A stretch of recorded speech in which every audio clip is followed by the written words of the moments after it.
क्या इस दुनिया में वाकई में एलियंस होते हैं? यह एक ऐसा सवाल है जो कई सदियों से लोगों के बीच चर्चा का विषय बना हुआ है। कई साइंटिस्ट मानते हैं कि धरती से अलग भी एक दुनिया है जहां एलियंस रहते हैं और समय समय पर यह एलियंस धरती पर आते भी रहे हैं। तो वहीं कुछ वैज्ञानिकों का वर्ग एलियंस होने के दावे को सिर्फ एक मिथ मानता है। लेकिन अब इस सवाल का पुख्ता सबूत मिल गया है। मेक्सिको ने पिछले साल एक ऐसी चीज दुनिया के सामने पेश की जिसे देखकर हर किसी की आंखें फटी की फटी रह गई। मेक्सिकन पार्लियामेंट में दो एलियंस की डेड बॉडीज को दिखाया गया था। इस खबर के सामने आते ही पूरी दुनिया में तहलका मच गया। उन एलियन की बॉडीज पर कई तरह के टेस्ट और रिसर्च भी किए गए, जिसके बाद रिपोर्ट में कहा गया कि यह जीव धरती से ताल्लुक नहीं रखते और उन पर नॉन ह्यूमन का टैग लगा दिया गया। लेकिन क्या सच में यह दोनों बॉडीज एलियंस की हैं?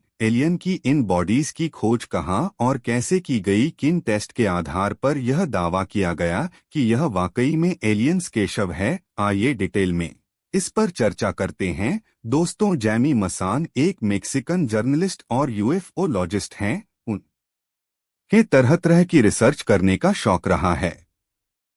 बॉडीज की लंबाई करीब 2 फीट थी। दोनों का स्ट्रक्चर इंसानों से बहुत ही अलग था। एलियंस का जिस तरह का स्ट्रक्चर हम लोग मूवीज में देखते हैं, वैसा ही कुछ स्ट्रक्चर इन बॉडीज का भी था। दोनों का सिर थोड़ा सा लंबा था, उनकी नाक की हड्डी बाहर निकली हुई थी और हाथों में 3-3 उंगलियां थी। बॉडी का कलर ग्रेश वाइट लग रहा था। हालांकि दिखने में दोनों मम्मीज ऐसी भी लग रही थी जैसे उन्हें सैंड की मदद से तैयार किया गया हो। मसान समझ गए कि उन्होंने इस सदी की सबसे बड़ी खोज की है। उन दोनों बॉडीज को वह अपने साथ मेक्सिको ले आए और उन पर बारीकी से रिसर्च करनी शुरू कर दी। सबसे पहले तो उन्होंने दोनों बॉडीज को मेक्सिको के नेशनल ऑटोनोमस यूनिवर्सिटी में जांच के लिए भेजा। यूनिवर्सिटी में उनकी कार्बन डेटिंग की गई तो पता चला कि वह दोनों बॉडीज करीब 1000 साल पुरानी है। साथ ही रिसर्च करने वाले साइंटिस्ट ने यह भी दावा किया कि यह बॉडीज इस धरती की नहीं लग रही हैं, यह किसी दूसरे ग्रह के जीवों की बॉडीज हैं। मौजन हमेशा से ही यह मानते आए हैं कि एलियंस वाकई में मौजूद हैं। वह पहले भी एलियंस को लेकर खोज कर चुके थे। यूनिवर्सिटी की रिपोर्ट के बाद मसान ने उन बॉडीज पर और टेस्ट करने का फैसला किया। वह दोनों बॉडीज को एक बड़े फॉरेंसिक एक्सपर्ट डॉक्टर जोस डे जीजस जाल्का बेनेट के पास लेकर गए। डॉक्टर बेनेट ने उन बॉडीज का एक्सरे और सीटी स्कैन किया। 3D रिकंस्ट्रक्शन टेक्निक से उनका फेस बनाने की कोशिश की। माइक्रोस्कोपिक एनालिसिस भी किया। हिस्टोलॉजी और फॉरेंसिक एंथ्रोपोलॉजी के टेस्ट भी किए गए। साथ ही उन बॉडीज का डीएनए एनालिसिस भी किया गया। इन सभी टेस्ट में कई चौंकाने वाली बातें सामने आई। सबसे हैरानी की बात यह थी कि उन दोनों बॉडीज में से एक बॉडी के अंदर 3 अंडे मौजूद थे, यानी कि एक बॉडी किसी फीमेल की थी। अंडे पाए जाने का मतलब है कि वो दोनों बॉडीज बच्चों की नहीं बल्कि फुल ग्रोन एडल्ट्स की थी और उनका इंसानों से कोई ताल्लुक नहीं था। डॉक्टर बेनेट ने रिपोर्ट में इस बात पर सबसे ज्यादा जोर दिया कि वो बॉडीज नॉन ह्यूमंस की हैं, जिनका इंसानों से कोई रिश्ता नहीं रहा। वह ऐसे जीव रहे होंगे जो अपनी गर्दन को 360 डिग्री तक रोटेट करने में सक्षम रहे होंगे। उन बॉडीज के डीएनए एनालिसिस से यह बात साफ हो गई कि उनका इंसानों से कोई नाता नहीं था। जब उनका डीएनए इंसानों के साथ मैच किया गया तो सिर्फ 70 पर डीएनए ही एक जैसा पाया गया, यानी इंसानों और उन बॉडीज के डीएनए में 30 पर का अंतर था। यह धरती पर पाए जाने वाले अन्य जंतुओं के मुकाबले काफी अलग था। बंदरों के साथ इंसानों के डीएनए 95 से 98 पर तक मेल खाते हैं।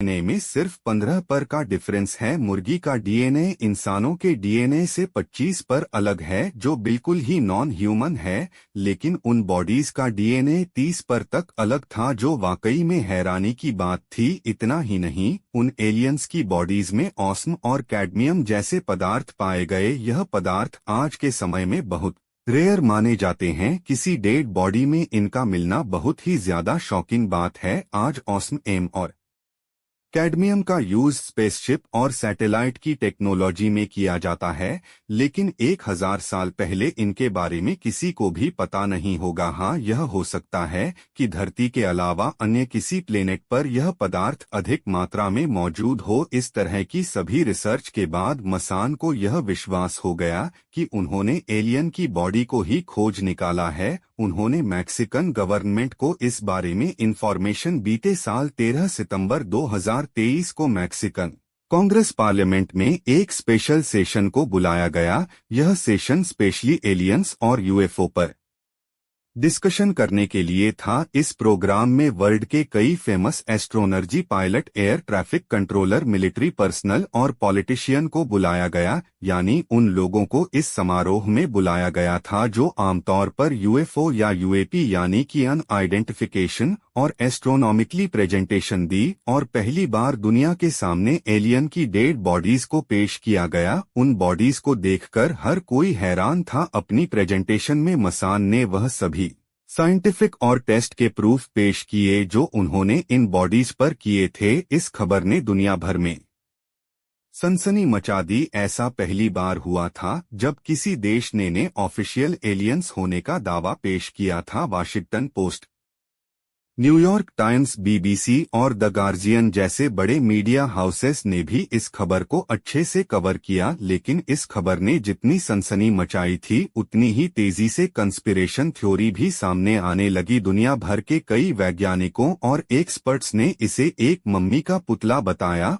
और सभी रिपोर्ट्स को फेक करार दे दिया। साइंटिस्ट ने कहा कि यह सब सिर्फ एक पब्लिसिटी स्टंट है। इंसानों और जानवरों की हड्डियों को वेजिटेबल फाइबर और अन्य चीजों के साथ मिक्स करके आर्टिफिशियल तरीके से इन फेक एलियन बॉडीज को बनाया गया है। पेरू के मशहूर पलेटोजिंजाइवलसके और भी कई साइंटिस्ट ने बॉडीज पर रिसर्च करने की मांग की, लेकिन मैक्सिकन गवर्नमेंट ने किसी को भी रिसर्च करने की परमिशन नहीं दी। हालांकि बहुत ज्यादा विवाद बढ़ने पर मसान ने कुछ साइंटिस्ट को मेक्सिको आने के लिए इनवाइट किया और उनके सामने ही इन बॉडीज का सीटी स्कैन किया। उस सीटी स्कैन से साफ हो गया कि वह असली डेड बॉडीज हैं और उन्हें आर्टिफिशियल तरीके से क्रिएट नहीं किया गया है। साथ ही बॉडीज के अंदर जो अंडे हैं वह भी असली हैं। किसी तरह की छेड़छाड़ या मैनिपुलेशन उन बॉडीज के साथ नहीं की गई। लेकिन फिर भी बहुत ही कम साइंटिस्ट ने उन्हें एलियन बॉडीज मानने पर अपनी सहमति जताई। कुछ एक्सपर्ट्स का कहना है कि वह बॉडी नास्का ट्राइब्स के बच्चों की रही होगी। उस समय